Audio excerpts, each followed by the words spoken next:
그날도 별일 없는 하루였다. 남편은 아침부터 짜증이 가득했고 딸아이는 휴대폰만 들여다본 채 눈도 마주치지 않았다.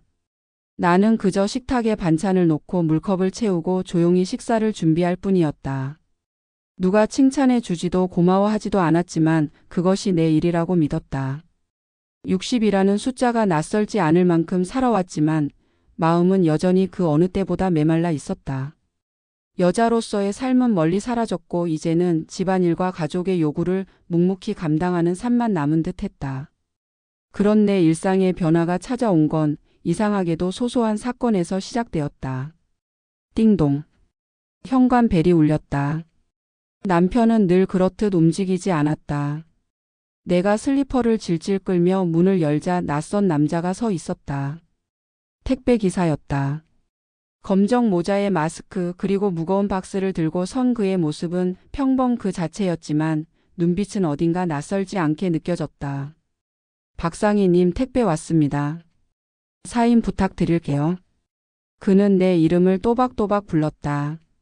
그의 손끝에서 건네받은 펜이 이상하게 따뜻하게 느껴졌다. 나는 무심코 웃으며 말했다. 수고 많으시네요. 그는 고개를 끄덕이며 말했다. 어르신들 덕분에 버팁니다. 요즘엔 이런 말 한마디가 참 힘이 되거든요. 그 말에 나도 모르게 가슴이 뭉클했다. 요즘 누가 나한테 그런 말을 해줬던가. 언제부턴가 나는 존재감 없는 사람이 되어 있었다. 그렇게 며칠이 지나고 또다시 그의 벨소리가 울렸다. 이번엔 딸아이의 화장품 박스였다. 그는 똑같은 인사, 똑같은 표정으로 내게 상자를 건넸고 나는 또 그에게 물었다. 요즘 힘드시죠? 날도 더운데. 그는 잠시 나를 바라보다가 작게 웃으며 말했다. 누군가 이렇게 물어봐 주는 것만으로도 괜찮습니다. 감사합니다. 그 작은 미소는 어쩐지 내 마음속 깊은 곳을 흔들었다. 어쩌면 나는 그저 누군가와 말이 통하고 싶었던 것일지도 모른다. 그렇게 우리의 작은 인사가 반복되며 내 일상 속에 그가 조금씩 들어오기 시작했다. 그날 이후 나는 현관 벨소리를 기다리게 되었다. 택배가 오지 않아도 괜히 외출한 남편의 양말이나 치약 같은 걸 주문했다. 내가 기다리는 건 물건이 아니라 그의 목소리였는지도 모르겠다. 그리고 마침내 그가 먼저 말을 걸었다. 혹시 요즘 저 자주 오죠?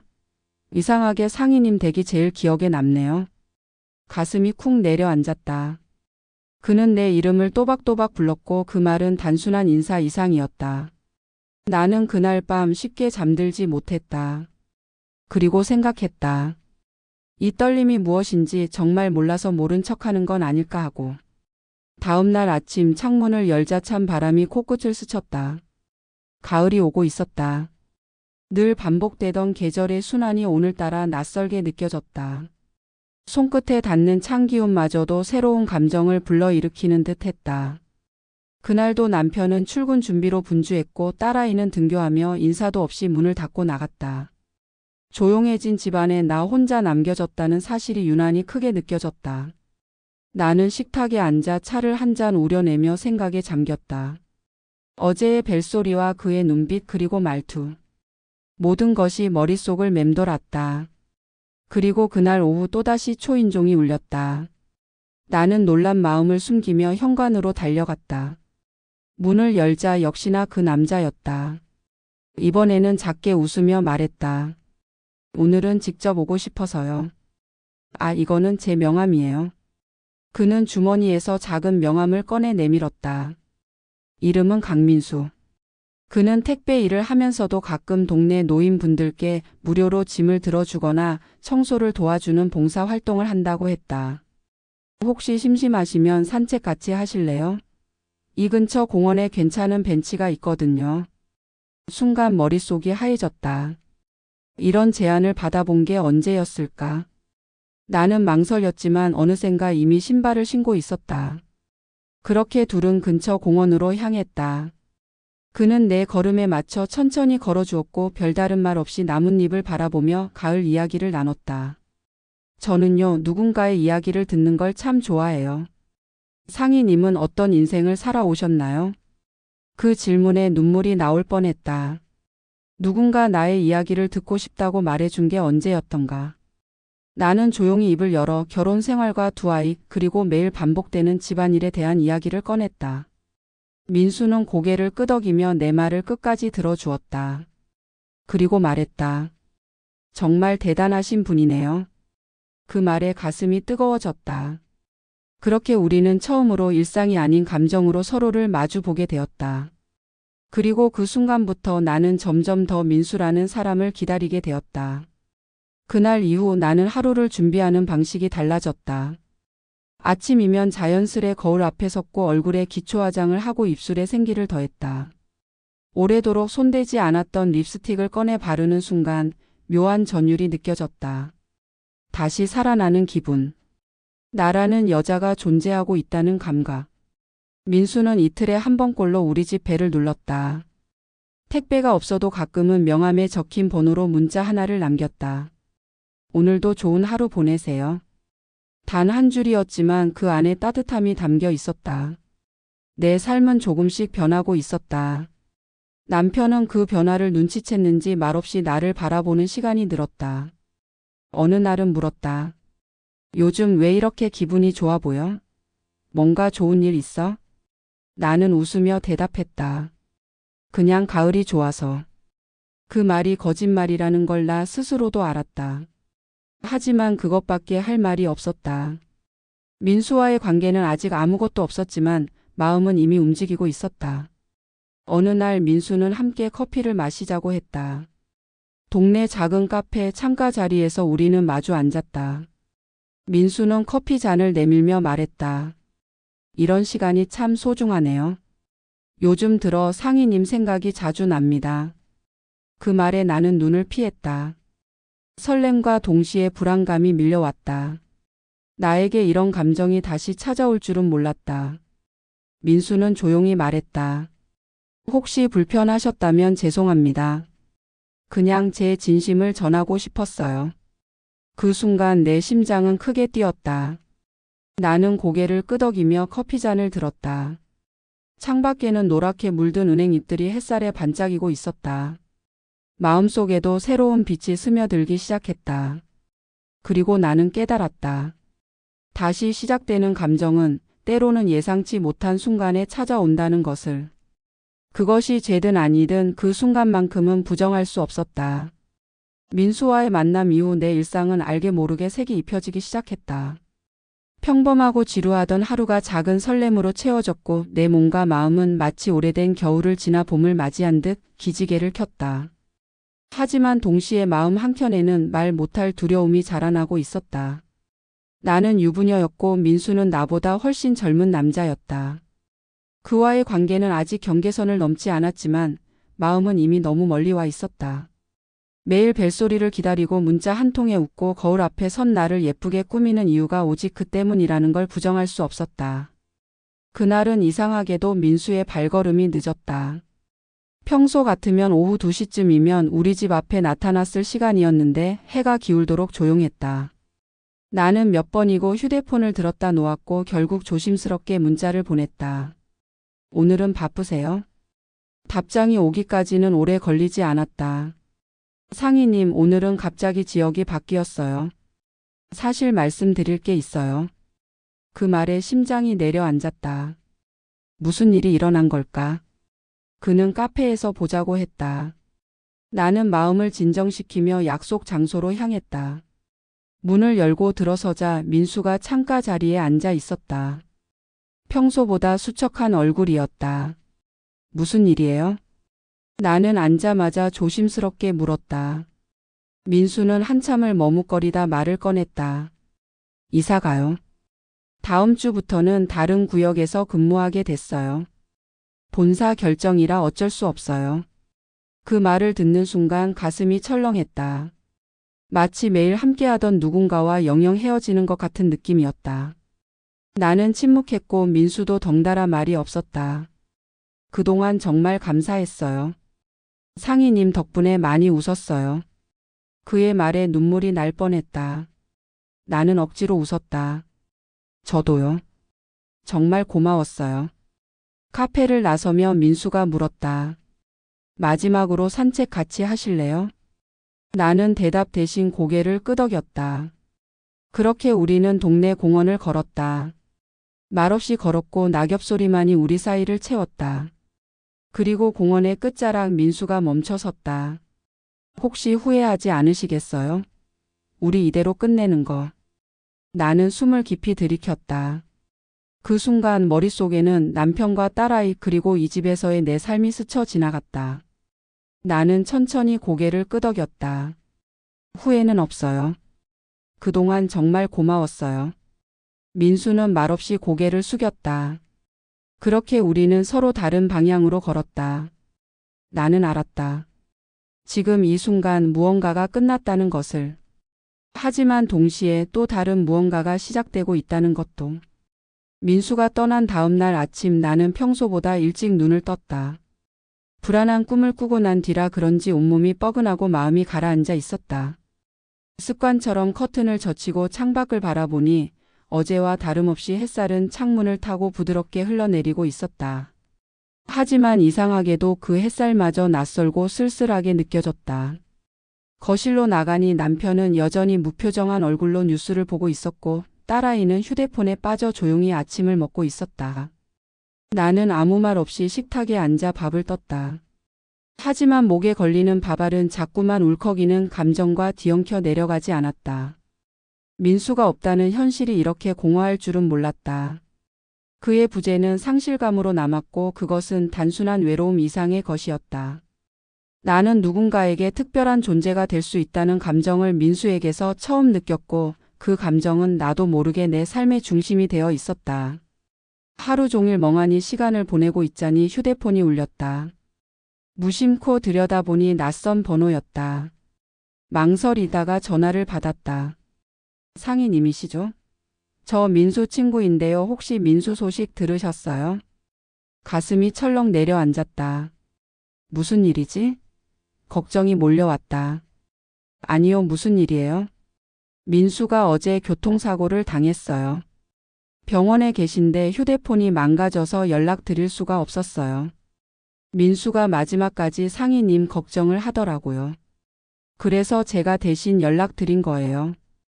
숨이 멎는 줄 알았다. 아무 말도 할 수 없었다. 눈앞이 흐려지고 심장이 두근거리다 못해 통증처럼 다가왔다. 겨우 목소리를 짜냈다. 지금 병원 어디예요? 친구는 병원 이름과 병실 번호를 알려주었다. 나는 아무 말도 하지 않고 가방을 챙겨 나섰다. 이성은 말렸다. 가지 말아야 한다고 아무런 관계도 아닌데 왜 가냐고. 하지만 마음은 이미 발걸음을 옮기고 있었다.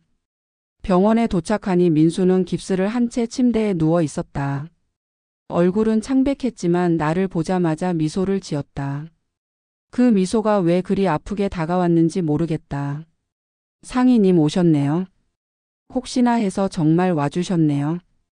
나는 말없이 그의 곁으로 다가가 손을 꼭 잡았다. 아무 말도 필요 없었다. 그의 온기가 그 짧은 순간이 내 마음을 뒤흔들고 있었다.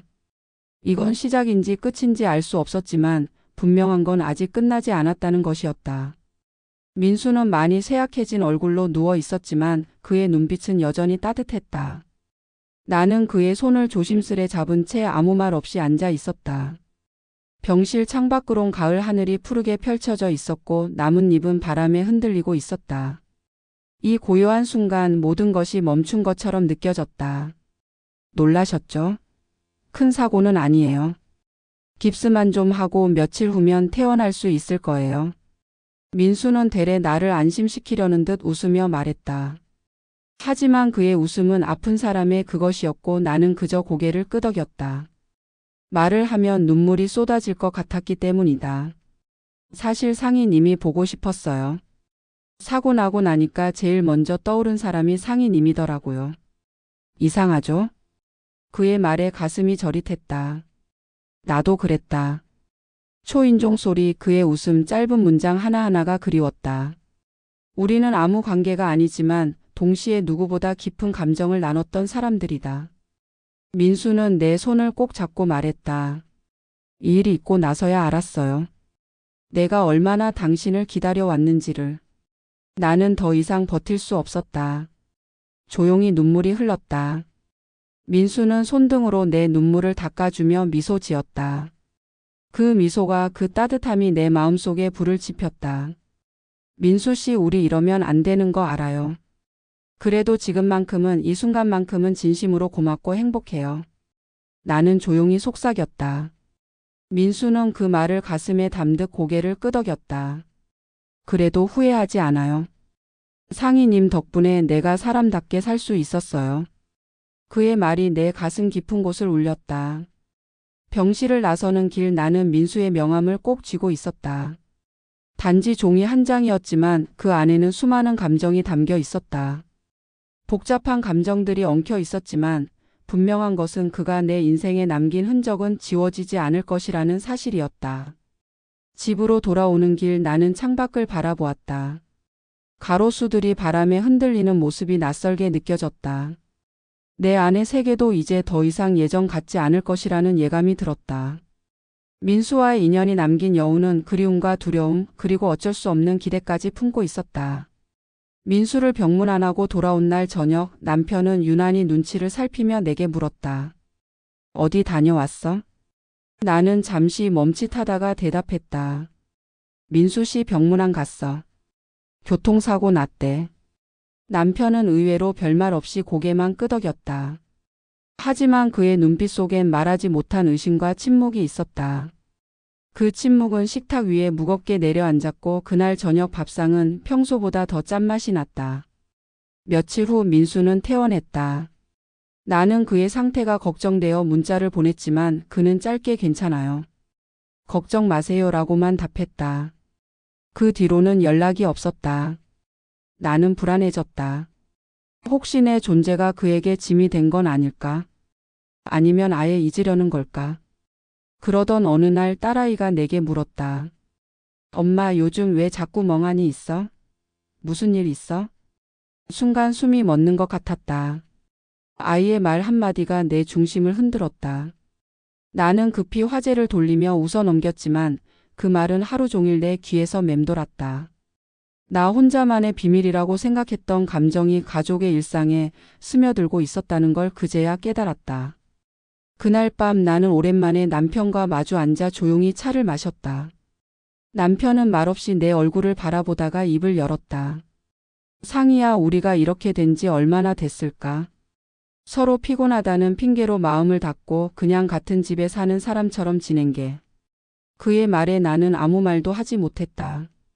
가슴 속에서 무언가가 울컥 치밀어 올랐다. 남편은 잔을 내려놓으며 말했다. 나도 알아. 내가 많이 외로웠다는 거. 말은 안 했지만 알고 있었어. 그 순간 눈물이 쏟아졌다. 남편은 나를 원망하지 않았다. 오히려 그동안 내가 어떤 마음으로 살았는지를 이해하려 애쓰고 있었다. 그것이 더 가슴 아팠다. 그날 이후 나는 민수에게 다시 연락하지 않았다. 아니, 할 수 없었다. 우리 사이에 있었던 감정은 진심이었지만 그것이 내 인생을 전부 삼키게 둘 순 없었다. 현실은 냉정했고 나는 그 안에서 어쩔 수 없이 돌아와야 했다. 침대에 누워 천장을 바라보다 나는 조용히 속삭였다. 민수 씨, 당신을 잊지는 않을 거예요. 하지만 이제 나는 나의 자리로 돌아가야 해요. 그 말은 나 자신에게 하는 다짐이기도 했다. 그렇게 또 하루가 저물고 있었다. 계절은 어느덧 겨울 문턱에 닿아 있었다. 낙엽은 다 떨어졌고 나뭇가지 사이로 불어오는 바람은 이제 뺨을 아프게 때릴 만큼 날카로워졌다. 나는 매일 아침 따뜻한 물에 손을 담그며 하루를 시작했다. 민수의 흔적을 지우려 노력하고 있었지만 어떤 기억은 쉽게 사라지지 않았다. 남편은 여전히 무심했지만 조금씩 말을 걸기 시작했다. 오늘은 장 보러 가자. 당신 좋아하던 카레 재료도 사야지. 어색했지만 나는 고개를 끄덕였다. 그 작은 말 한마디가 낯설게 따뜻하게 느껴졌다. 우리는 너무 오랜 시간 서로를 향해 마음을 닫고 살았던 것이다. 어느 날 민수에게서 편지가 도착했다. 깔끔한 필체로 적힌 봉투. 보내는 사람의 이름을 보는 순간 심장이 덜컥 내려앉았다. 망설이다가 봉투를 열었다. 상희님께. 그동안 연락드리지 못해 죄송합니다. 병원에서 퇴원한 후 많은 생각을 했습니다. 그리고 제가 상희님께 남긴 흔적이 너무 무거웠다는 걸 알게 됐습니다. 그래서 일부러 연락을 끊었습니다. 하지만 상희님과의 기억은 제 인생에서 가장 따뜻한 시간이었습니다. 짧았지만 진심이었고 거짓은 없었습니다. 당신의 웃음, 눈빛, 말 한마디 하나하나가 지금도 마음속에 남아 있습니다. 혹시 언젠가 다시 마주치게 된다면 그냥 눈인사라도 하고 싶습니다. 잘 지내시길 바랍니다. 민수 드림. 편지를 읽으며 눈물이 고였다. 그가 보낸 마지막 인사. 그것은 더 이상 어떤 욕심도 담기지 않은 진심에서 비롯된 작별 인사였다. 나는 조용히 편지를 접어 서랍 안에 넣었다. 그것은 내 마음속 어딘가에 고이 보관해 두기로 했다. 누군가를 사랑했던 기억이 반드시 잘못은 아니라고 그렇게 스스로에게 말하며. 그날 밤 남편이 불쑥 내 손을 잡았다. 우리 이번 겨울엔 여행 한번 갈까? 제주도는 어때? 나는 놀라며 그의 얼굴을 바라보았다. 그 눈빛은 오랜 시간 잊고 있었던 따뜻함을 품고 있었다. 나는 조용히 웃으며 대답했다. 좋아요. 가요 우리. 이제 나는 다시 내 삶을 살아가야 했다. 그 기억을 안고 하지만 더는 붙잡지 않은 채로. 여행을 준비하는 동안 나는 내 삶에서 잊고 있었던 것들을 하나둘 꺼내보게 되었다. 남편과 함께하는 짐 싸기, 항공권을 고르며 신랑이 하는 사소한 일들, 날씨에 맞는 옷을 챙기고 간식거리를 준비하는 과정이 어쩌면 오래전 우리가 함께 웃고 싸우며 사랑했던 그때로 돌아가는 통로처럼 느껴졌다. 제주도의 공기는 맑고 따뜻했다. 바람은 차가웠지만 햇살은 눈부시게 빛났다. 우리가 묵은 숙소는 오랜 돌담을 끼고 있는 작은 민박집이었고 창문을 열면 귤밭 너머로 바다가 보였다. 나는 매일 아침 커튼을 젖히며 깊이 숨을 들이켰다. 그리고 나도 모르게 마음속에 문득 떠오르는 이름을 억지로 밀어냈다. 여보, 오늘은 우도나 갈까? 날씨가 좋대. 남편은 이른 아침부터 지도를 펼쳐 보이며 제안했다. 나는 고개를 끄덕이며 그가 내민 커피를 받았다.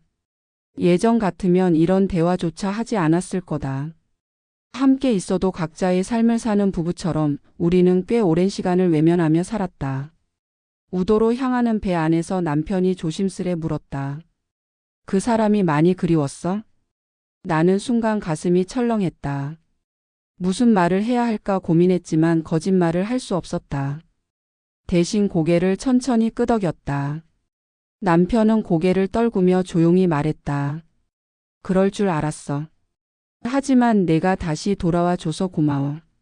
나는 말없이 그의 손을 잡았다. 그 손은 거칠었지만 따뜻했다. 말로 다 하지 않아도 알 수 있었다. 그도 나처럼 외로웠고 그 외로움 속에서 서로를 오해하고 방치하며 살아온 시간을 후회하고 있었다는 걸. 우도의 맑은 하늘 아래 우리는 오래도록 해변을 걸었다. 파도 소리와 갈매기 울음소리가 뒤섞인 그곳에서 나는 처음으로 진심을 털어놓았다. 나 그 사람을 좋아했어.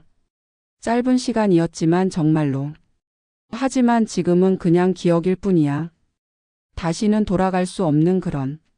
남편은 아무 말 없이 고개를 끄덕였다. 바람에 그의 머리카락이 흩날리고 있었다. 그리고 그는 내 어깨에 가볍게 팔을 얹었다. 그 순간 마음이 편안해졌다. 그날 밤 숙소 테라스에 앉아 별을 보며 나는 생각했다. 어떤 감정은 지나가고 나서야 그 의미를 알게 된다. 민수와의 시간은 내게 잊고 있었던 감정을 상기시켜 주었고 지금 내 곁에 있는 사람의 소중함을 다시 일깨워 주었다. 나는 조용히 눈을 감고 속삭였다. 잘 지내요, 민수 씨. 당신 덕분에 나는 다시 사랑을 배웠어요. 여행을 마치고 집으로 돌아온 우리는 이전과는 다른 일상 속으로 들어갔다. 남편은 아침마다 내가 일어나기 전 커피포트를 켜기 시작했다. 딸아이는 나와 눈을 마주치고 자주 웃었다. 변한 건 작은 것들이었지만 그 변화가 내 마음을 움직였다. 나는 더 이상 과거에 머물지 않기로 했다. 민수의 편지는 다시 꺼내보지 않았다.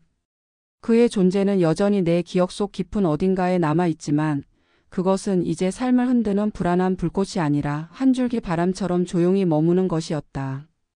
봄이 다시 오고 있었다. 벚꽃이 피기 시작하고 바람이 부드러워졌다. 나는 마당의 화분에 새로운 꽃을 심으며 묘한 평온함을 느꼈다. 작은 흙덩이를 손으로 만지며 나는 내 마음도 이렇게 다시 가꿔야겠다고 생각했다. 어느 날 남편이 퇴근 후 작은 상자를 내밀었다. 낯선 포장지에 둘러싸인 그것은 내가 예상치 못한 선물이었다. 상자를 열자 안에는 오래전 내가 좋아했던 향수 한 병이 들어 있었다.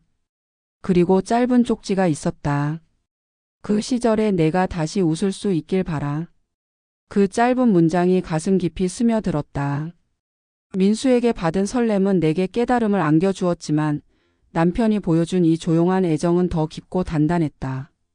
나는 향수병을 들어 조심스레 뿌렸다. 익숙하면서도 낯선 향기가 방 안에 퍼졌다. 그날 밤 나는 남편의 곁에 누워 조용히 손을 잡았다. 그리고 처음처럼 아주 오래 전처럼 말을 걸었다. 나 다시 시작해 보고 싶어요. 우리 둘 다. 예전처럼은 아니더라도 지금의 우리로. 남편은 말없이 내 손을 더 세게 쥐었다. 창밖에선 봄비가 조용히 내리고 있었다. 내 인생에도 다시 봄비가 내리는 듯 했다. 젖은 기억들은 스며들고 그 위에 새로운 감정이 자라나기 시작했다. 나는 이제 안다. 사랑은 꼭 뜨겁고 격정적일 필요는 없다는 걸. 그것은 때로 긴 겨울을 견디며 함께 버틴 사람과의 침묵 속에서 피어난다는 것도. 민수와의 인연은 나를 흔들었고 남편과의 시간은 나를 지탱했다. 그 모든 순간들이 지금의 나를 만들었다. 내 인생에 다시 봄이 찾아왔다. 그리고 이번에는 내가 그 봄을 온전히 맞이할 준비가 되어 있었다. 봄비가 그치고 며칠이 지난 어느 날 동네 공원에 벚꽃이 흐드러지게 피었다. 나는 여느 때처럼 새벽 산책을 나섰다. 벤치에 앉아 나무 사이로 흩날리는 꽃잎을 바라보며 조용히 숨을 골랐다. 이 시간이 좋아졌다. 아무도 말을 걸지 않는 고요한 시간, 나 자신과 대면하는 이 순간이. 그날따라 이상하게 마음이 싱숭생숭했다. 지난 겨울과 봄 사이에 있었던 일들이 자꾸만 머릿속을 맴돌았다. 민수와의 짧고 강렬했던 인연, 남편과의 조심스런 회복, 그리고 나 자신을 다시 마주하게 된 지난 시간들. 나는 여전히 완벽하진 않았다. 민수의 이름은 여전히 나의 어느 틈에 남아 있었고 때때로 그의 목소리를 떠올리곤 했다. 하지만 그 기억은 이제 내 삶을 흐트러뜨리지 않았다. 오히려 나를 더 단단하게 만든 껍질처럼 그 위에 현재의 나를 더 씹히는 느낌이었다. 집으로 돌아오니 남편이 주방에 서 있었다. 간밤에 감기 기운이 있던 내가 걱정됐는지 미리 죽을 끓여두었다고 했다. 그 모습을 보며 나는 작게 웃었다. 정말 언제부터 이렇게 살뜰해졌어요? 남편은 멋쩍게 웃으며 대답했다. 그냥 내가 많이 놓쳤던 것 같아서. 이제라도 좀 챙겨보려고. 사소한 말 한마디, 평범한 행동 하나가 그날 하루를 따뜻하게 만들었다. 예전에 나는 이런 일들에 무심했다. 아니 어쩌면 기대조차 하지 않았던 것 같다. 하지만 지금은 다르다. 나는 이제 사랑을 기대할 줄 알게 되었고 그것을 고마워할 줄도 알게 되었다. 그날 저녁 딸아이가 외출했다가 늦게 들어왔다. 웃으며 현관문을 열던 딸은 내게 작은 쇼핑백을 내밀었다. 엄마 요즘 기분이 좋아 보여서. 이건 엄마한테 어울릴 것 같아서 샀어요. 그 안에는 은은한 연분홍빛 스카프가 들어 있었다. 나는 놀라며 딸을 바라봤다. 이거 비쌌을 텐데. 괜찮아요. 엄마가 요즘 다시 웃어서 좋아요. 그냥 그게 다예요. 순간 목이 메었다. 아이도 느끼고 있었던 것이다. 내가 예전과 달라졌다는 걸. 사람은 참 이상하다.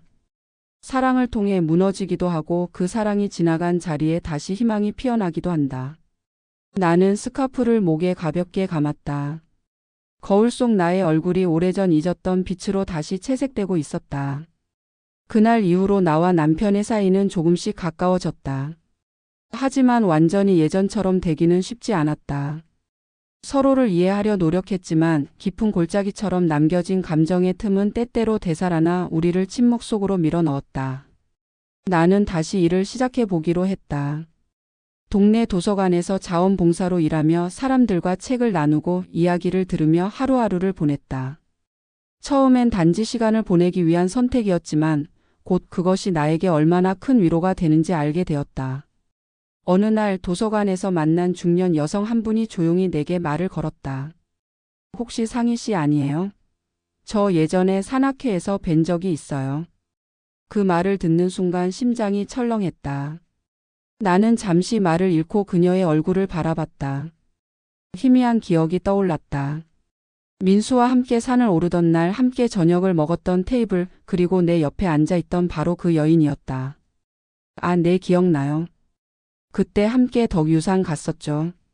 나는 애써 평정심을 유지하며 대답했다. 그녀는 살짝 웃으며 말했다. 그때 민수 씨랑 참 친해 보이셨잖아요. 그 사람 잘 지내고 있나요? 나는 말문이 막혔다.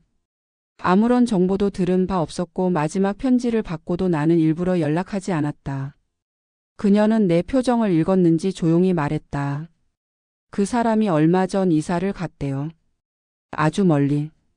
건강이 안 좋아서 고향 근처로 내려갔다고 하더라고요. 그 말에 가슴이 먹먹해졌다. 나는 담담한 척 고개를 끄덕이며 물었다. 혹시 무슨 병인지 아세요? 그녀는 잠시 머뭇거리다 말했다. 심장이요. 예전부터 안 좋았다고 들었는데 아마 큰 수술을 앞두고 있었던 것 같아요. 말없이 앉아있던 나는 깊은 한숨을 내쉬었다. 그리고 문득 떠올랐다. 민수가 입원했을 때 그의 손이 이상하게 차갑던 기억. 그리고 그때 그가 말했던 짧은 고백들. 아마도 그는 그때부터 이미 자신의 상황을 알고 있었던 것일지도 모른다.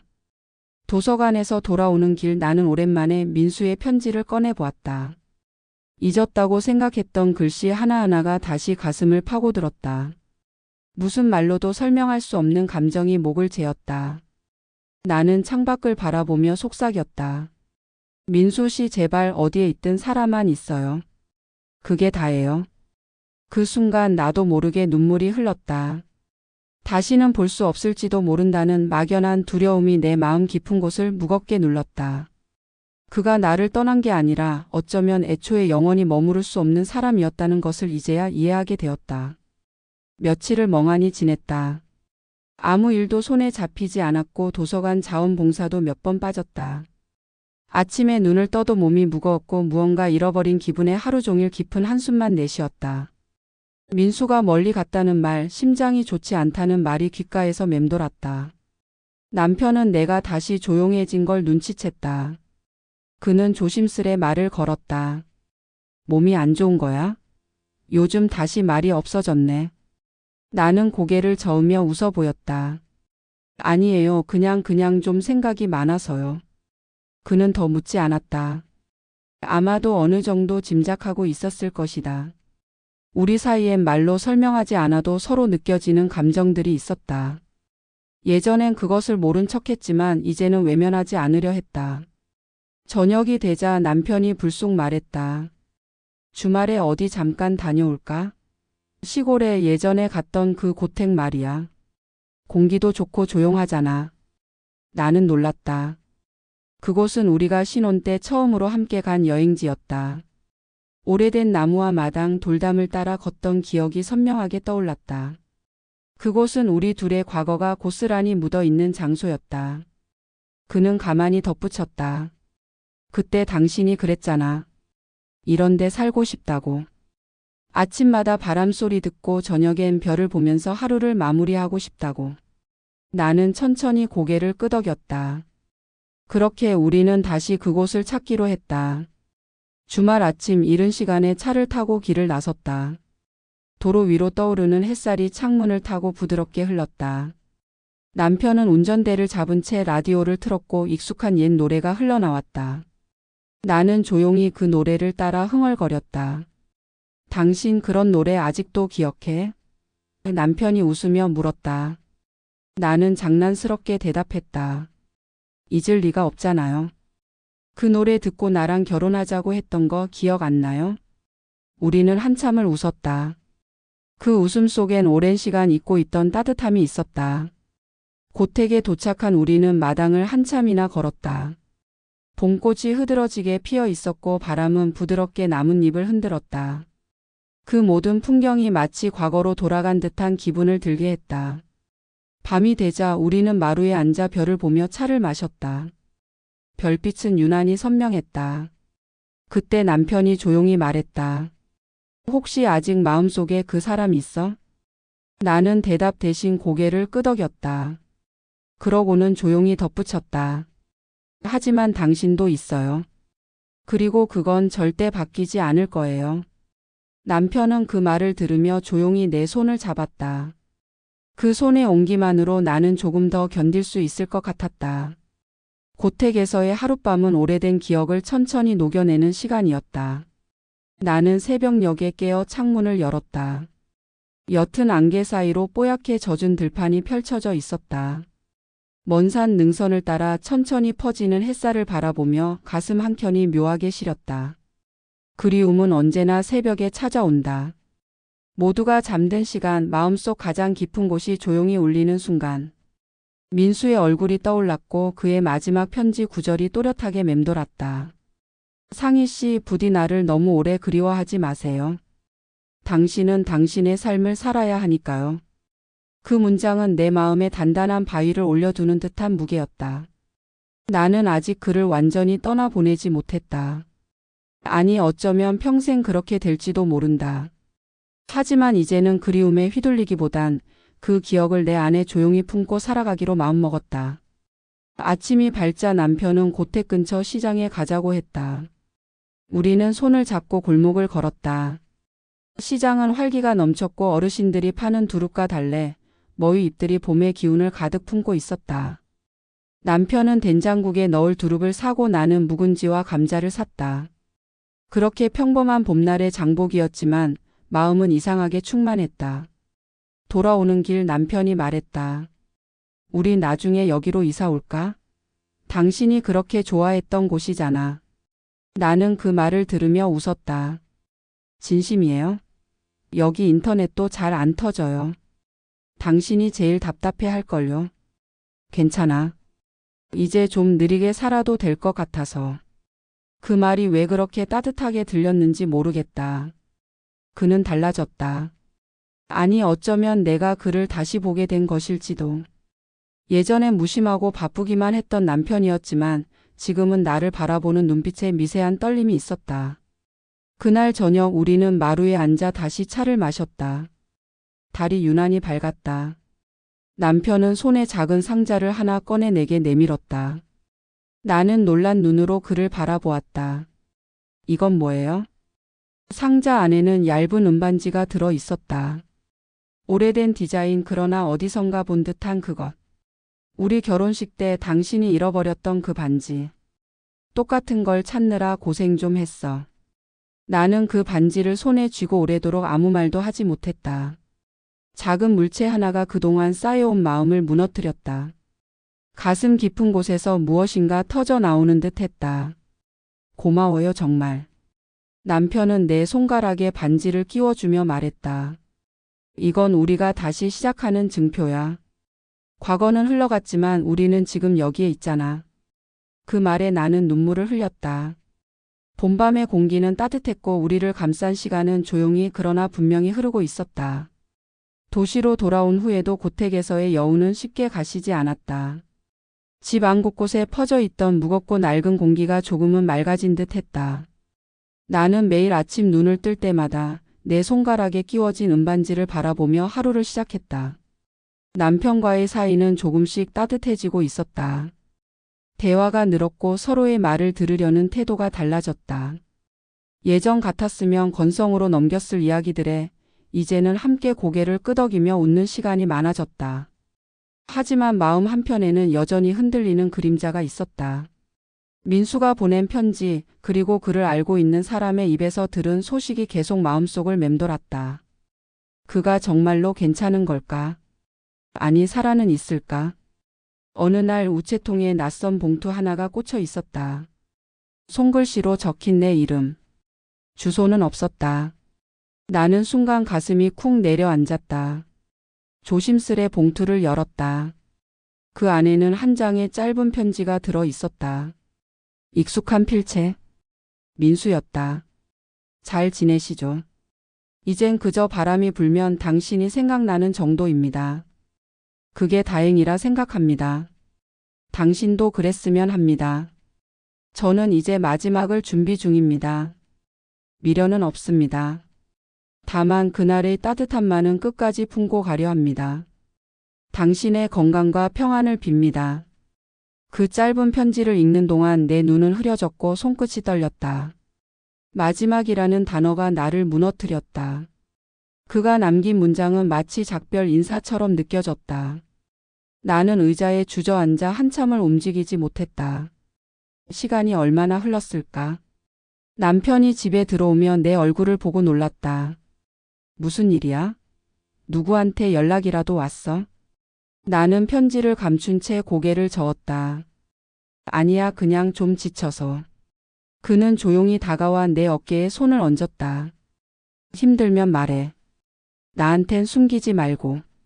그 한마디에 또 눈물이 났다. 숨기고 싶지 않았지만 말할 수도 없었다.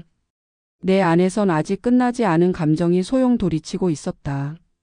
밤이 깊고 모두 잠든 시간, 나는 조용히 침대에서 일어나 베란다에 섰다. 편지를 다시 꺼내 펼쳤다. 그는 끝까지 나를 배려했다. 죄책감을 느끼지 않게 사랑이라는 이름으로 매듭지를 수 있게 해주었다. 나는 창밖을 바라보며 중얼거렸다. 이제 정말 안녕이야, 민수 씨. 당신이 가르쳐준 모든 감정 고마웠어요. 그리고 잊지 않을게요.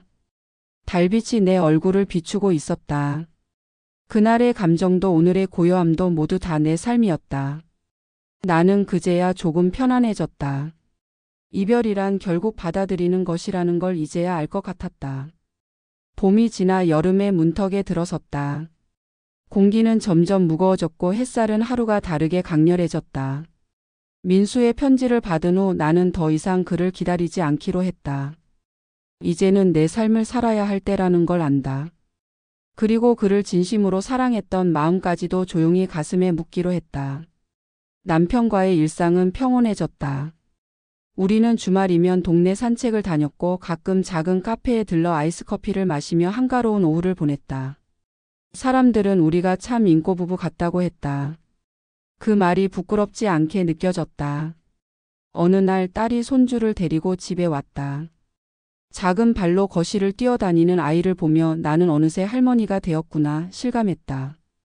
딸은 묻지도 않았는데 이렇게 말했다. 엄마, 요즘 얼굴 좋아졌어요. 예전보다 훨씬 밝아졌어요. 나는 웃으며 대답했다. 그래? 그냥 덜 신경 쓰니까 그런가 보다. 하지만 그건 거짓말이었다. 사실 나는 더 많이 신경 쓰고 더 많이 정성 들이며 하루를 살고 있었다. 정리되지 않았던 감정을 정리했고 누군가를 원망하던 마음도 내려놓았다. 이제는 다시 사랑하고 다시 살아가려는 준비가 된 사람이었다. 남편은 손주를 안으며 말했다. 얘가 크면 우리 시골로 같이 갈까? 이런 아이는 자연에서 커야지. 딸은 눈을 동그랗게 뜨며 놀랐다. 아빠 정말 이사 갈 거예요? 엄마가 좋아하는 그 고택 말이죠.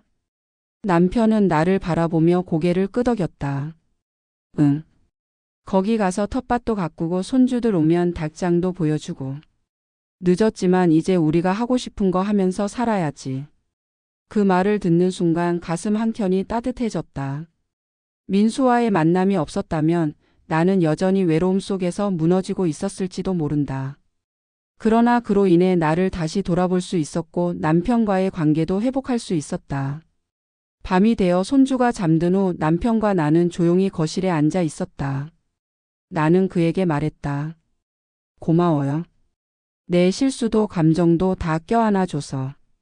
남편은 고개를 저었다. 고맙긴.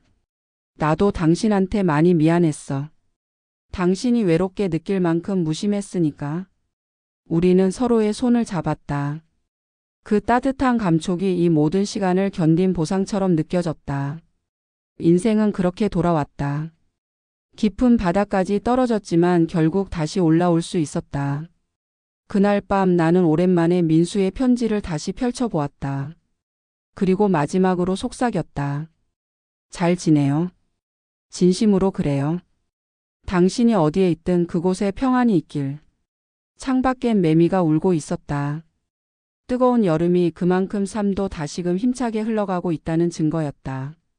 여름은 빠르게 지나갔다. 햇살은 여전히 따가웠지만 아침 저녁으로 불어오는 바람 속에는 가을의 냄새가 실려 있었다. 나는 남편과 함께 시골 고택으로의 이사를 본격적으로 준비하기 시작했다. 아직 몇 달은 남았지만 우리는 하나하나 계획을 세우며 미래를 그렸다. 정리할 물건들이 많았다. 결혼 후 처음으로 집 전체를 비우기 위해 박스를 꺼내고 옷장 깊숙이 쌓인 상자들을 열었다. 오래된 앨범, 아이들의 초등학교 때 상장, 젊은 시절 입었던 옷까지. 하나하나 손에 들고 추억에 잠기다 보니 하루가 금세 흘렀다. 그중 낡은 회색 상자가 눈에 띄었다. 뚜껑을 열자 편지들과 사진이 섞여 있었다. 민수와의 시간이 고스란히 담긴 기록들이었다. 손이 멈췄다. 마치 금기를 어기는 것처럼 조심스럽게 한 장의 사진을 꺼냈다. 산 정상에서 찍은 그날의 사진. 나는 헬멧을 쓴 채 웃고 있었고 그 옆에 선 민수는 나를 바라보고 있었다. 그의 눈빛은 진심이었다. 그 순간만큼은 어떤 거짓도 계산도 없는 사람의 표정이었다. 나는 한참을 그 사진을 들여다보다가 조용히 다시 상자에 넣었다. 그리고 상자 뚜껑을 덮은 채 문을 열고 베란다로 나왔다. 바람이 불었고 그 바람에 나는 사진 한 장을 꺼내어 하늘을 올려다보았다. 이젠 보내줄게요. 그 말을 하며 사진을 찢지는 않았다. 대신 작은 봉투에 담아 화분 아래 묻었다. 그건 나만 아는 작은 장례식이었다. 그날 이후로 나는 민수와 관련된 모든 물건을 하나하나 정리해 나갔다. 단숨에 버릴 수는 없었지만 차근차근 보내는 연습을 했다. 남편은 말없이 그런 내 모습을 지켜보았다. 어느 날 내가 사진을 정리하던 걸 본 그가 물었다. 힘들지 않아? 나는 잠시 멈췄다가 대답했다. 응. 힘들어. 그런데 해야 할 일이니까. 이제는 내가 나한테 떳떳해지고 싶어. 그는 고개를 끄덕이며 조용히 내 손을 잡았다. 말 한마디 없었지만 그의 손끝에서 진심이 느껴졌다. 우리는 그렇게 함께 묵묵히 앞으로 나아가고 있었다. 그날 밤 나는 일기장을 꺼내어 오랜만에 글을 썼다. 오늘 민수 씨와 마지막 인사를 나눴습니다. 긴 시간이었지만 결국 나는 다시 나로 돌아왔습니다. 아직도 마음이 아프지만 이제는 그 아픔까지도 내 일부로 받아들이려 합니다. 사랑했던 사람, 그러나 이제는 보내야 할 사람. 민수 씨 잘 가요. 글을 다 쓰고 나니 마음이 조금은 가벼워졌다. 내가 민수를 잊은 건 아니지만 이제는 더 이상 그리움에 휘둘리진 않을 수 있을 것 같았다. 새로운 계절이 오고 있었다. 그리고 그 계절엔 내가 있었다. 가을이 본격적으로 시작되었다. 아침마다 베란다에 나가면 찬 공기 속에 흙냄새가 섞여 있었다. 거실 한켠에 쌓여가는 이삿짐 박스들, 그리고 점점 비워지는 책장과 옷장 속을 보며 나는 조금씩 실감했다. 이제 이 집을 떠날 시간이 가까워졌다는 것을. 어느 날 정리를 하다 낡은 다이어리를 발견했다. 10년 전쯤 썼던 일기장. 먼지가 수북이 쌓인 그것을 펼치자 내가 한때 얼마나 외로웠는지가 그대로 드러났다. 하루하루 남편의 부재를 적은 짧은 문장들, 아이들 없이 혼자 식사하던 저녁, 나를 바라봐주는 사람이 없다는 허무함. 나는 그때 왜 아무 말도 하지 않았을까? 왜 그토록 참고만 있었을까? 그리고 왜 그 틈을 민수가 파고들도록 허락했을까? 문득 그런 생각이 들었다. 그건 어쩌면 내 삶에 너무 오래 아무 일도 없는 날들만 있었기 때문일지도 모른다. 그러나 지금의 나는 달랐다. 남편과 대화도 많아졌고 함께 보내는 시간의 소중함도 알게 되었다. 민수와의 일은 돌이킬 수 없는 실수였지만 그를 통해 나는 내 마음을 제대로 들여다보게 됐다. 후회도 했고 반성도 했으며 무엇보다 다시 일어설 수 있는 용기를 배웠다. 남편은 요즘 부쩍 건강에 관심을 보였다. 아침마다 동네 뒷산을 산책하고 저녁이면 스트레칭을 하고 있었다. 나는 그런 그의 모습을 지켜보며 조용히 웃었다. 예전엔 늘 바쁘다고 핑계만 대던 사람이었는데 이제는 나보다 먼저 건강을 챙기는 사람이 되어 있었다. 우리 이사 가면 닭 키워볼까? 어느 날 저녁 남편이 밥을 먹다가 말했다. 나는 눈을 동그랗게 뜨고 되물었다. 닭이요? 왜요? 그냥 아침마다 달걀 하나씩 꺼내 먹으면 좋잖아. 손주들 오면 구경도 시켜주고. 나는 피식 웃으며 고개를 끄덕였다. 좋죠. 닭도 좋고 염소도 키워요. 그는 크게 웃으며 젓가락을 내려놓았다. 그 웃음에 내가 괜히 울컥했다. 그동안 참 많이 싸우고 멀어졌지만 결국 우리는 다시 한자리에 앉아 이런 소소한 꿈을 이야기할 수 있게 된 것이다. 밤이 되자 그는 내게 다가와 말했다. 상희야, 요즘 내 얼굴이 참 편해 보여서 좋아. 예전엔 늘 뭔가 눌려있는 표정이었는데. 나는 말없이 그의 손을 잡았다. 그 말 한마디가 그 어떤 위로보다 진심이었다. 나를 가장 가까이서 지켜봐온 사람이 해주는 인정. 그것만큼 마음을 풀어주는 말은 없었다. 창밖엔 바람에 낙엽이 날리고 있었다. 새로운 계절은 이미 우리 삶 속에 깊숙이 들어와 있었다. 그리고 나는 그 계절을 더 이상 두려워하지 않게 되었다. 새로운 집, 새로운 일상, 그리고 다시 찾아온 우리 둘만의 평온한 시간. 이제는 그 어떤 그리움도 슬픔도 나를 붙잡지 못할 것이다. 나는 그렇게 또 하루를 정리하며 조용히 등을 기댔다. 내 옆에는 여전히 따뜻한 사람이 있었고 나는 그 옆에서 다시 살아가고 있었다. 이삿날이 다가왔다. 오랜 세월을 함께한 집을 떠나는 일은 생각보다 더 많은 감정을 동반했다. 벽에 붙어있던 아이들의 키를 잰 자국, 손때 묻은 싱크대 손잡이, 거실 바닥의 작은 흠집 하나까지 모든 것이 추억이었다. 남편과 나는 짐을 나르며 이런저런 이야기를 나눴다. 이 의자는 결혼할 때 샀던 거 기억나? 그럼. 그때 내가 이건 무조건 있어야 한다고 고집해서 샀잖아. 그런 대화를 나누다 보면 우리는 다시 신혼 시절로 돌아간 기분이 들었다. 다투고 오해했던 시간들보다 훨씬 많은 웃음이 우리 사이에 있었음을 새삼 깨달았다. 짐 정리가 끝난 후 나는 집 안 곳곳을 다시 한번 둘러보았다. 아이들 방, 부엌, 작은 창고 그리고 베란다. 마지막으로 작은 의자에 앉아 햇살이 드는 거실을 바라보았다. 여기가 내 삶의 대부분을 보낸 곳이구나 실감이 났다. 그러다 문득 그가 떠올랐다. 민수. 이 집에서 그를 직접 만난 적은 없지만 내 마음속에 깊게 들어와 있던 사람이었다. 그를 통해 내 삶이 흔들렸고 또다시 바로잡을 수 있었던 사람이기도 했다. 나는 조용히 중얼거렸다. 잘 가 민수 씨. 이 집에서 당신을 보낸다 생각할게요. 이제는 그 이름을 입에 올려도 눈물이 나지 않았다. 그저 지나간 계절처럼 한 시절의 감정으로 남겨두기로 했다. 이사 당일 이삿짐 트럭이 도착했고 우리는 분주히 움직였다. 새로 갈 집은 도시 외곽의 한적한 마을에 있는 작은 고택이었다. 몇 달 전 여행 중 우연히 발견하고 한눈에 반해 계약한 곳이었다. 첫날 밤 짐은 다 풀지 못했지만 남편과 나는 마루에 앉아 라면을 끓여 먹었다. 벽에 기대 앉아 창밖을 바라보며 먹는 그 한 끼가 호텔 어느 룸서비스보다 따뜻하고 소중하게 느껴졌다. 여기 공기 참 좋다.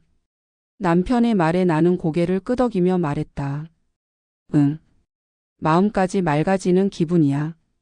멀리서 벌레 소리와 바람 소리만이 들려왔다.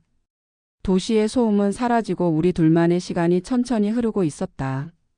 이 고요함이 이제는 내 삶의 배경이 되어줄 것이다. 그날 밤 나는 짐 속에서 예전에 쓰던 일기장을 꺼내 마지막 페이지에 이렇게 적었다.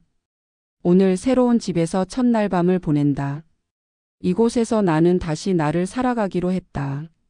더는 과거에 얽매이지 않고 지금 옆에 있는 사람과 함께 남은 날들을 조용히 채워나가고 싶다. 이제 나는 이 집에서 진짜로 나로 살아갈 것이다. 그 누구의 아내나 엄마가 아닌 나 자신으로서. 고택에서의 삶은 도시와는 다른 결을 지녔다. 해가 뜨면 닭 울음소리에 눈을 떴고 해가 지면 별빛 아래 조용히 하루를 마무리했다. 남편은 아침마다 장화를 신고 마당을 쓸었고 나는 텃밭에 나가 상추와 고추를 따며 하루를 시작했다. 어느 날 마을 이장이 들러 인사를 건넸다. 서울서 내려오신 분들이라고 들었어요. 불편한 거 있으시면 언제든 말만 하세요. 그의 푸근한 말투에 우리는 금세 마음을 놓았다. 마을 사람들도 다정했고 동네 장터에 가면 서로 안부를 묻는 일이 일상이 되었다. 도시의 익명성 속에서 잊고 살았던 이웃이라는 단어가 다시 살아나는 기분이었다. 남편은 작은 공방을 만들겠다고 했다. 목공을 배워보고 싶다며 마당 한쪽에 간이 작업대를 설치했다.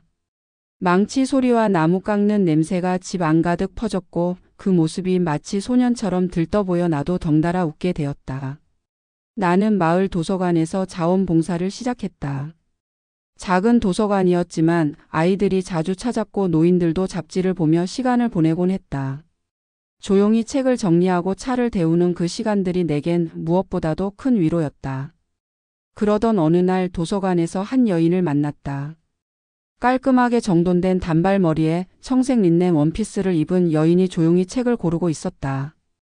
그녀가 책을 반납하며 말했다. 혹시 성함이 상희 씨 맞나요? 나는 놀라며 고개를 들었다. 낯익은 눈빛이었다. 네, 그런데요. 그녀는 조용히 웃으며 말했다. 저 민수 씨 동생이에요. 언니 얘기 종종 들었어요. 그 말을 듣는 순간 가슴이 턱 막혔다. 그녀는 조심스럽게 말을 이어갔다. 오빠 지난달에 세상을 떠났어요. 고향 근처 요양병원에서 조용히. 가족 외엔 거의 알리지 않아서 혹시 몰라 전해드리고 싶었어요. 나는 말없이 앉아 있었다. 눈앞이 흐려졌다. 떠났다는 그의 말, 그리고 내가 끝내 한 번도 만나지 못한 채 이별했다는 사실. 그날의 모든 기억이 쏟아지듯 밀려왔다. 그녀는 내 손을 잡으며 말했다. 언니한테 미안했다고 꼭 전해달라고 했어요. 마음은 있었지만 끝까지 곁에 있어주지 못해서. 나는 고개를 끄덕이며 간신히 입을 열었다. 고맙습니다. 오빠 아니 민수 씨에게 저도 많이 고마웠다고 전해주세요. 그리고 이제 괜찮다고요. 그녀는 조용히 고개를 숙인 뒤 다시 돌아보지 않고 도서관을 떠났다.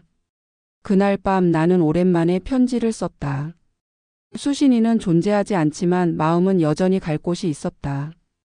그리고 그 편지를 마당 한가운데 묻었다. 마지막 인사였다. 민수 씨 잘 가요. 당신이 없었다면 저는 아직도 길을 잃고 헤맸을 거예요. 이제는 웃을 수 있어요. 당신이 내게 준 기억 덕분에 내가 다시 살아갈 수 있었어요. 민수의 죽음을 들은 후 몇 날 며칠을 멍하니 지냈다. 눈물이 줄줄 흐르진 않았지만 마음 한켠이 싸늘하게 얼어붙은 듯한 느낌이었다. 그는 내게 있어서 한 시절의 뜨거운 감정이자 다시는 돌아올 수 없는 계절이기도 했다. 남편은 내게 아무것도 묻지 않았다. 그저 평소처럼 커피를 내려주고 함께 산책을 나가자며 손을 내밀었다. 나는 그 손을 잡고 고개를 끄덕였다. 말이 필요 없는 위로였다. 들판에 코스모스가 피기 시작했다. 가을이 깊어지고 있었다. 낙엽이 뒹구는 산책로를 걷다 말없이 벤치에 앉았을 때 남편이 조용히 말했다. 그 사람 좋은 사람이었지. 나는 깜짝 놀랐지만 아무 말도 하지 않았다. 그저 고개를 숙였다. 상희야, 내가 웃음을 되찾게 해줬다면 그건 분명 좋은 사람이었을 거야. 비록 그 방식이 틀렸을지라도. 나는 눈을 질끈 감았다. 그 한마디가 나를 무너뜨렸다. 마음속에 쌓아두었던 죄책감과 슬픔이 터져나왔다. 그리고 곧이어 눈물이 흘렀다. 남편은 내 어깨에 조심스레 손을 얹었다. 그렇게 한참을 벤치에 앉아 있었고 그동안의 시간들이 눈물과 함께 흘러갔다. 그날 밤 나는 다시 민수의 사진을 꺼내 들었다. 그는 늘 나를 바라보는 얼굴이었다. 그 눈빛이 따뜻하면서도 조금은 쓸쓸했다는 걸 이제야 알겠다. 그는 아마도 알고 있었을 것이다. 우리가 끝까지 갈 수 없다는 걸. 사진을 한참 바라보다 나는 그 사진을 유리 액자에 넣어 마루 벽장 안 깊숙이 보관했다. 더는 매일 꺼내보지 않을 것이다. 하지만 그를 지웠다고는 말하지 않겠다. 그는 내 인생의 일부였고 이제는 나를 지탱해준 기억으로 남을 것이다. 며칠 뒤 남편이 제안했다. 작은 개 한 마리 키워볼까? 시골 집엔 개가 있어야 분위기 나잖아. 나는 웃으며 말했다. 그래요. 이번엔 내가 이름 지을게요. 우리는 마당 한쪽에 조그만 계집을 짓기 시작했다. 아직 강아지는 없지만 어떤 아이가 오게 될지 상상하며 나무를 다듬고 색칠을 했다. 그렇게 우리는 또 다른 일상을 맞이할 준비를 하고 있었다. 그리고 그 일상은 이제 우리가 함께 만든 진짜 시간이 될 것이다. 조용하고 담담하게 그러나 분명히 살아있는 우리의 시간으로. 새로운 계절이 다가오고 있었다. 마당 한쪽에 심은 국화가 하나둘 피어나며 늦가을의 냄새를 퍼뜨렸다. 시골집의 공기는 점점 더 차가워졌지만 마음은 오히려 따뜻해지는 듯 했다. 우리는 조금씩 평온한 일상 속으로 들어가고 있었다. 계집 옆에는 작은 팻말을 달았다. 보리네 집. 보리는 유기견 보호소에서 데려온 믹스견이었다. 검은 털에 흰 점이 군데군데 섞인 눈빛이 유난히 사람을 잘 따르는 개였다. 보리가 집에 온 날 남편은 마치 아이처럼 들떠 있었다. 얘 참 얌전하네. 우리 집에 오려고 기다렸던 것 같아. 나는 고개를 끄덕이며 보리의 머리를 쓰다듬었다. 이상하게도 보리를 바라보고 있으면 마음이 차분해졌다. 모든 걸 알고 있는 듯한 눈빛이 위로처럼 느껴졌다. 민수의 기억도 그간의 아픔도 보리 앞에선 잠시 쉬어갈 수 있었다. 어느 날 마을에서 작은 바자회가 열렸다. 나는 도서관 친구들과 함께 수제 비누를 만들어 팔았고 남편은 공방에서 만든 나무 책갈피를 내놓았다. 사람들은 우리가 만든 물건을 보며 칭찬했고 나는 오랜만에 누군가에게 필요한 사람이 된 기분을 느꼈다.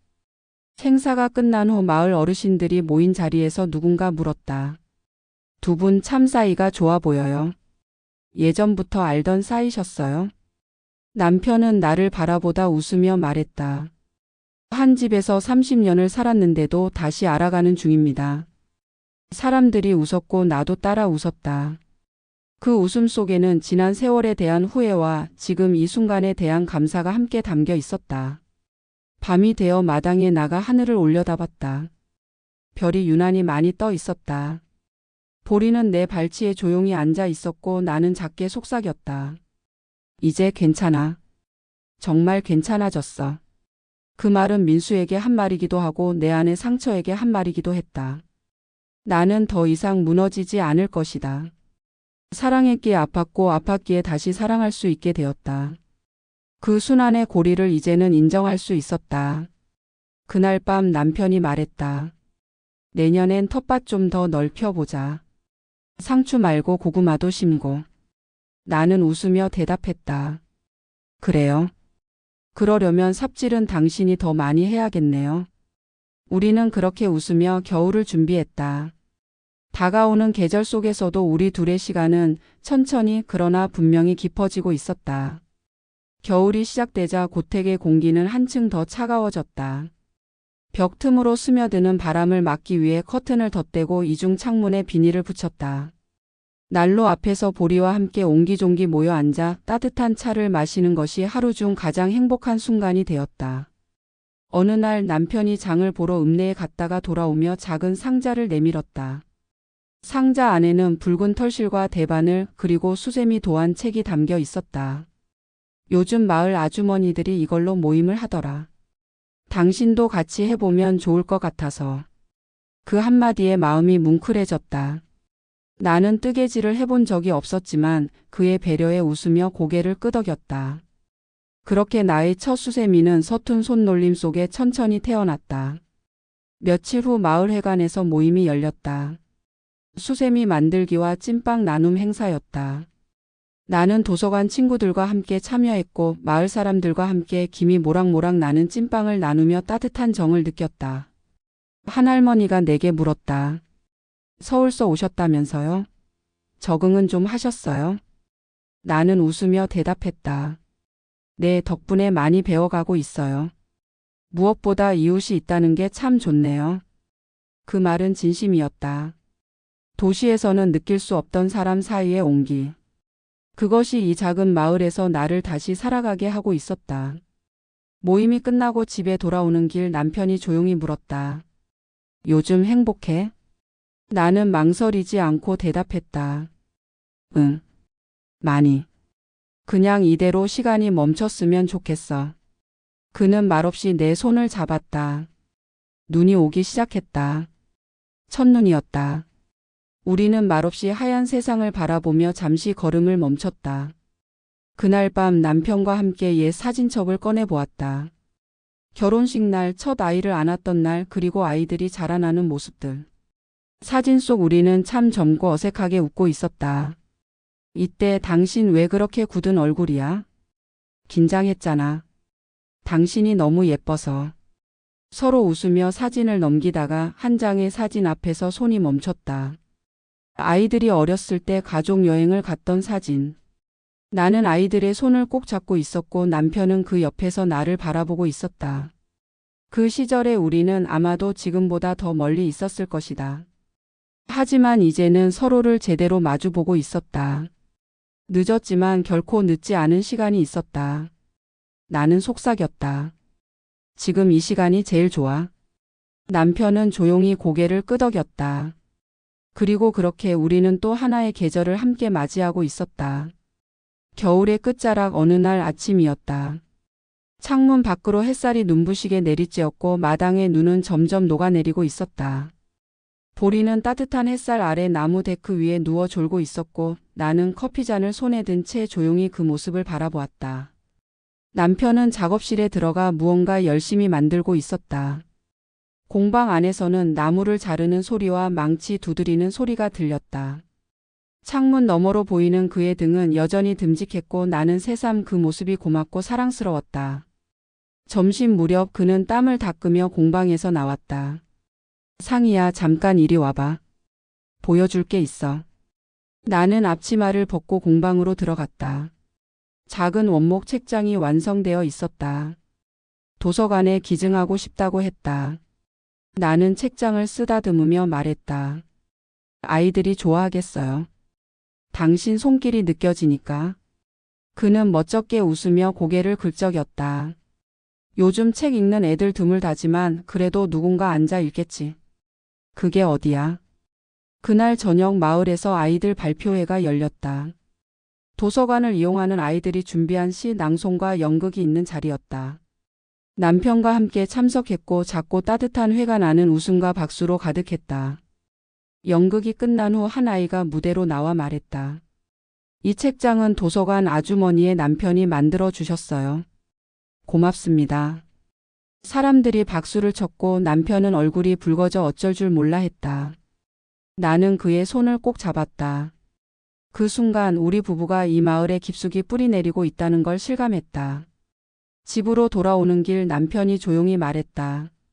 이렇게 우리 둘이 다시 웃을 수 있을 줄 몰랐어. 진심이야? 나는 대답했다. 나도 그래. 예전엔 그냥 흘러가는 하루하루였는데 지금은 하루가 아깝지 않아. 밤이 깊어갈수록 바람은 차가워졌지만 우리 집 안은 따뜻했다.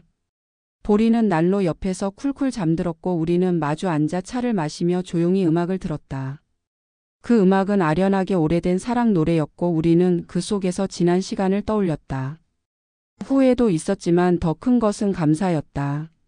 서로를 놓치지 않고 여기까지 함께 왔다는 것. 그 하나만으로도 우리는 충분했다. 그리고 나는 마음속으로 다짐했다.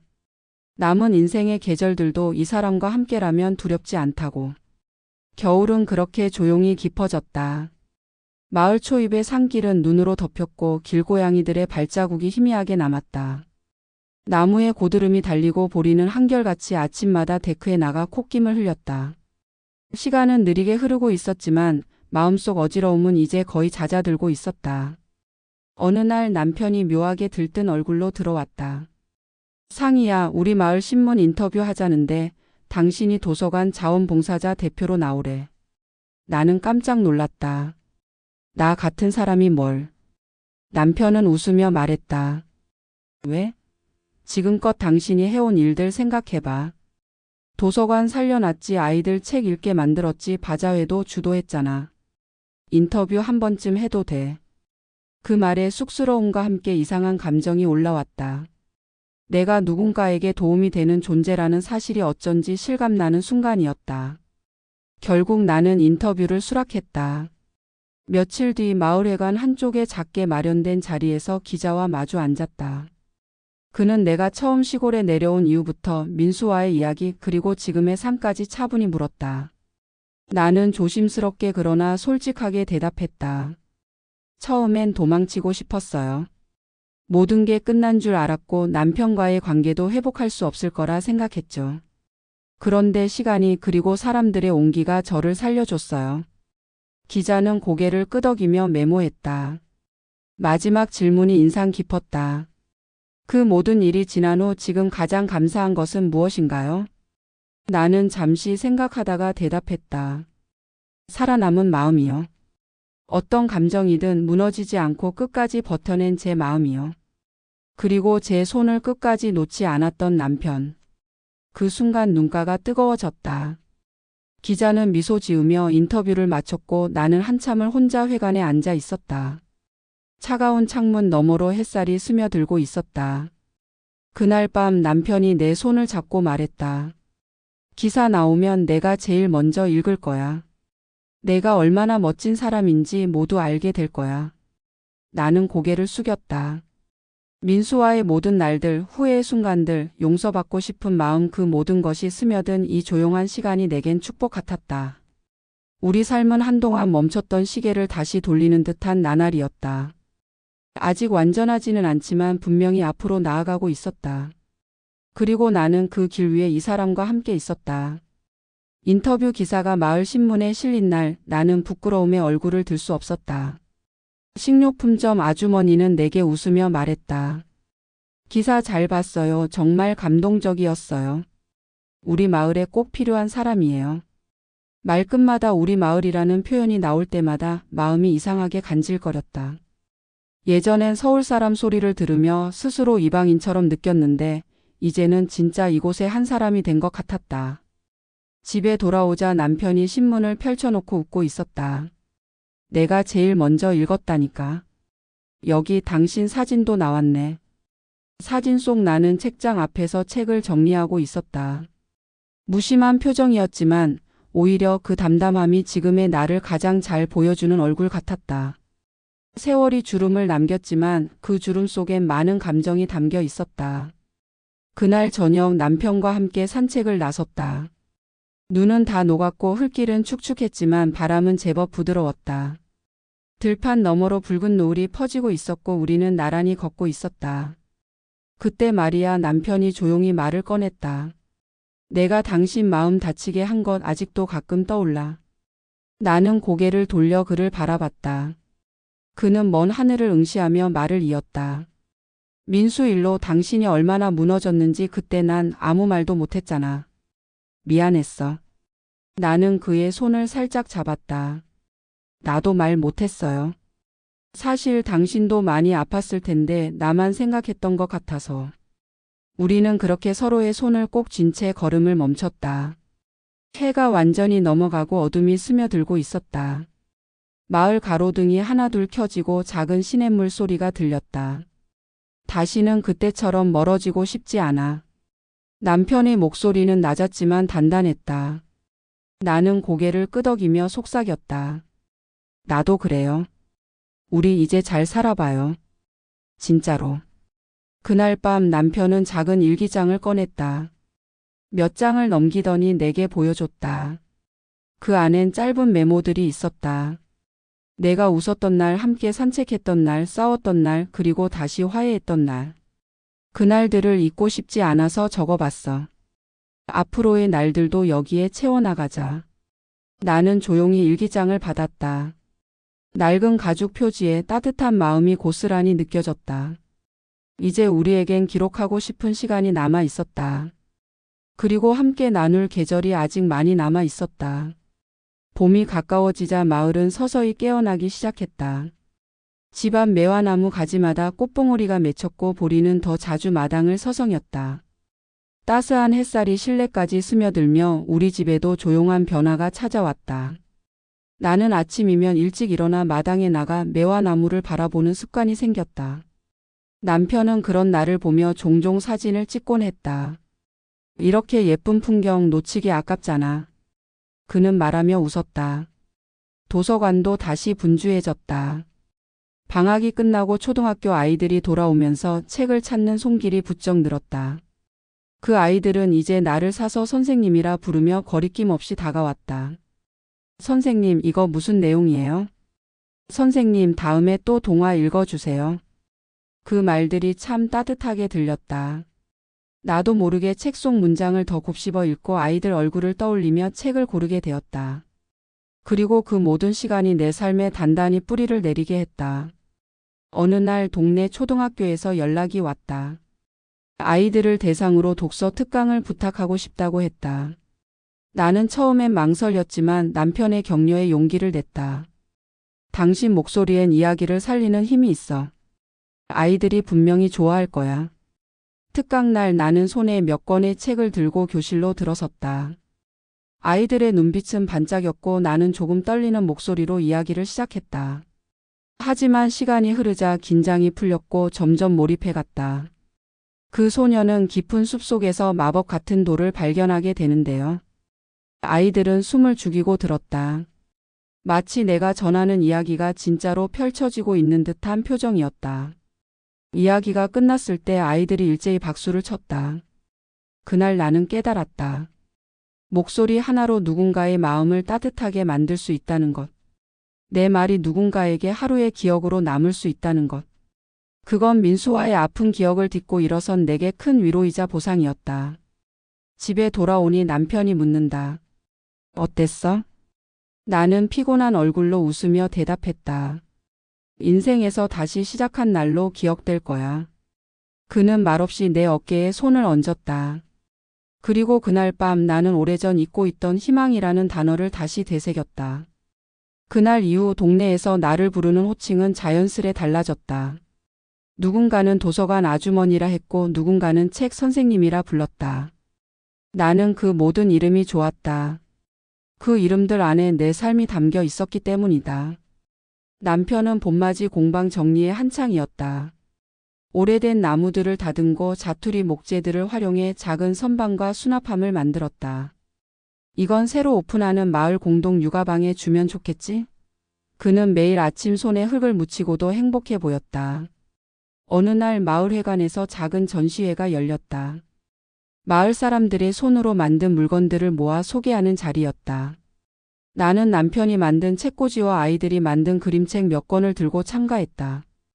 전시회장에 우리 물건이 놓인 순간 이상하게 가슴이 벅차올랐다. 이거 참 잘 만들었네요. 아이들 책이 이렇게 재미있다니 몰랐어요.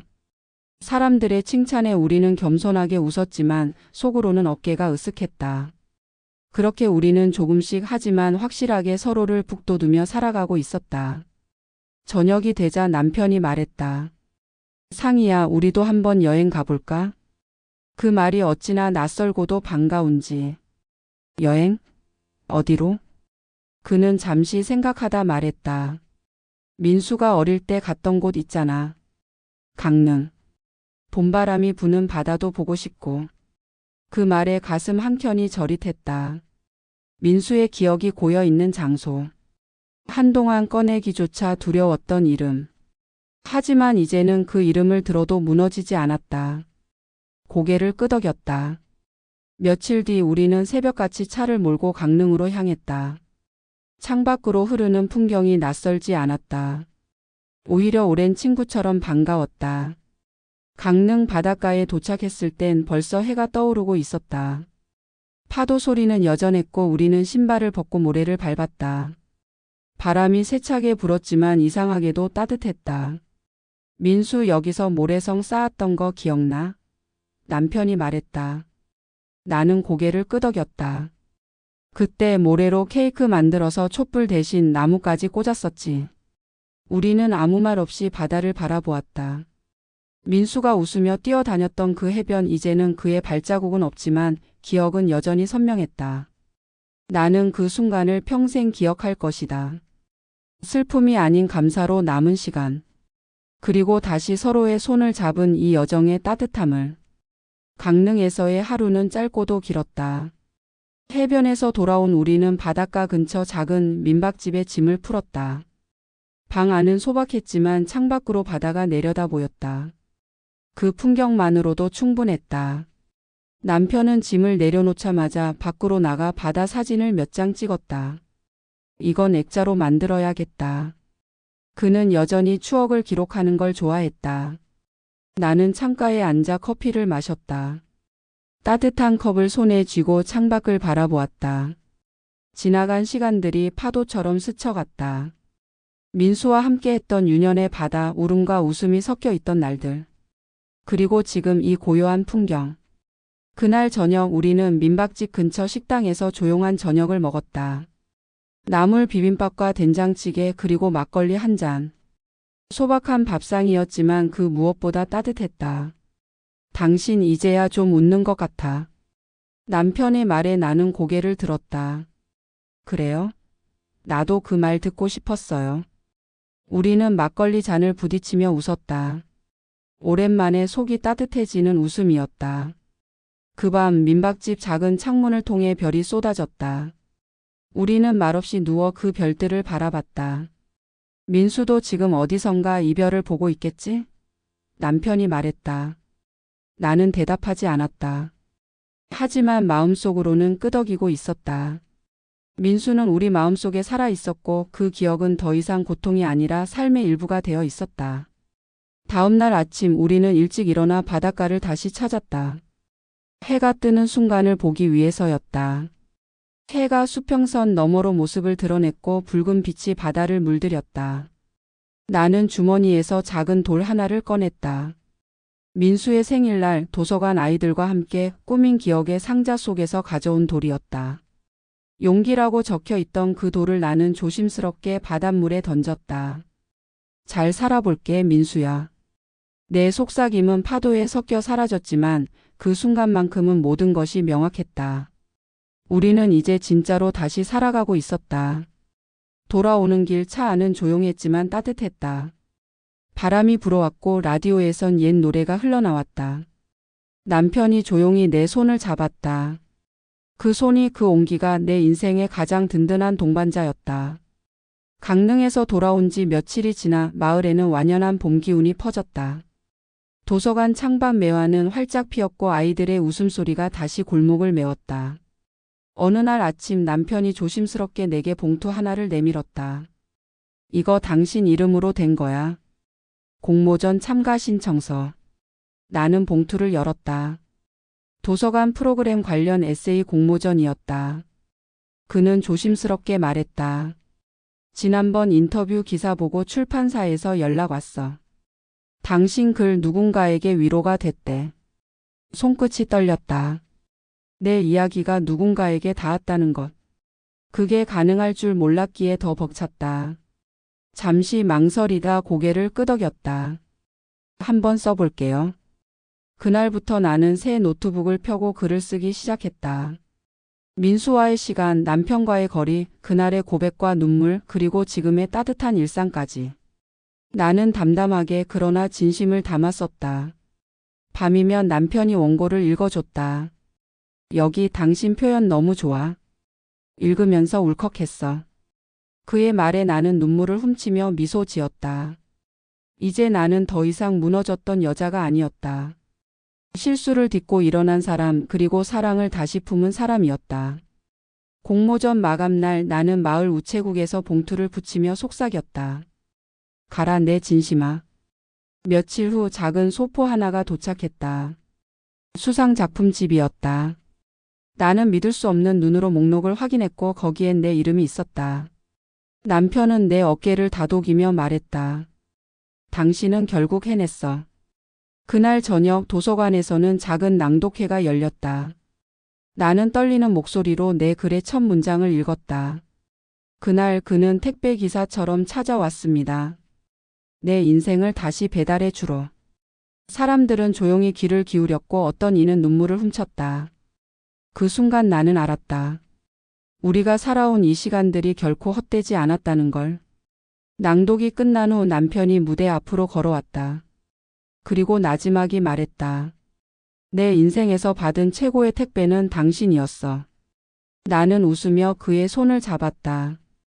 이제 나는 확신할 수 있었다. 그날 인생의 문 앞에 놓인 그 작은 박스는 사실 나에게 온 두 번째 기회였다는 걸. 그리고 나는 그 기회를 잡았다. 끝까지 놓지 않았다. 그러니 이야기는 비극이 아니다. 사랑으로 다시 살아난 사람들의 이야기다. 그리고 이제부터는 다시 쓰이는 사랑의 날들이 시작될 것이다. 한 여자의 외로움에서 시작된 이야기는 결국 사랑과 회복의 여정으로 이어졌습니다. 택배 기사처럼 불쑥 찾아온 설렘은 그녀를 다시 여자로 만들었고 그 대가로 깊은 상처와 혼란을 안겨주었지만 그 안에서도 그녀는 길을 찾았습니다. 이야기 속 주인공은 단순히 사랑에 흔들린 여인이 아니라 인생의 어느 지점에서 방향을 잃고 흔들렸던 우리 모두의 모습이었습니다. 결혼, 가족, 아이들, 그리고 잊고 지내던 나 자신. 어느 하나도 쉽지 않았던 시간 속에서 그녀는 진짜 자신을 되찾기 위한 긴 여행을 떠났습니다. 실수도 했고 눈물도 흘렸으며 무엇보다 외면하고 싶었던 진실과 마주했습니다. 그러나 그 끝에서 그녀는 도망치지 않았습니다. 용서를 구했고 용기를 냈으며 다시 사랑을 선택했습니다. 이야기는 우리에게 묻습니다. 인생의 어느 순간 내가 내린 선택은 과연 나를 위한 것이었는가? 그리고 지금 나는 내 삶을 사랑하고 있는가? 황혼의 시간에도 삶은 끝나지 않습니다. 아니, 오히려 그때부터가 진짜 삶일지도 모릅니다. 우리가 놓쳐버린 것들, 놓아버린 감정, 외면해왔던 관계 속에서 다시 손을 뻗는 것. 그것이 진짜 용기 아닐까요? 마지막 장면에서 남편이 건넨 한마디처럼요. 내 인생에서 받은 최고의 택배는 당신이었어. 이 한 문장이 모든 것을 말해줍니다. 우리가 진심으로 마주보고 진짜의 마음으로 안아줄 때 상처도 사랑도 모두 우리의 이야기가 됩니다. 지금 이 이야기를 듣고 계신 여러분. 당신의 삶에도 누군가가 조용히 택배처럼 찾아와 다시 살아갈 용기를 건네주길 바랍니다. 그리고 그때는 절대 놓치지 마세요. 이것이 바로 우리가 살아가는 이유니까요.